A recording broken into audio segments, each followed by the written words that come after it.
Не умеете правильно переходить с правой ноги на левую на акселе? Не беда. Ловите замечательное упражнение, которое даст вам правильное понимание положения корпуса над левой ногой. Смотрите, сейчас что мы будем делать? Мы будем перепрыгивать через степ. Наша задача приземляться и не болтаться, чтобы вас после приземления не вело вперед, прыгать, либо в сторону куда-то, да, чтобы вы приземлились через степ. Сейчас замерли, только перепрыгаем не прям лицом к степу, а делаем перепрыжку с полуразворотом. То есть стоим левым бочком к степу, делаем перепрыгивание и замираем здесь, чтобы у вас именно таз был над ногой. И сидим здесь конкретно, да, то есть проверили, правая лопатка сзади, правая стопа сзади, что у вас не в стороне, правая нога с правой рукой, два плеча вперед не смотрят.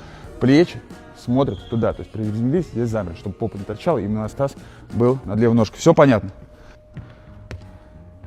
Ну, not bad. Ну, торчит попа все равно. Торчит. А с левой рука далеко. У тебя левая рука туда вперед корпус тянет. Левую руку, короче, вот здесь приземляемся. Ты за левой рукой туда тянешься, корпус уходит вперед.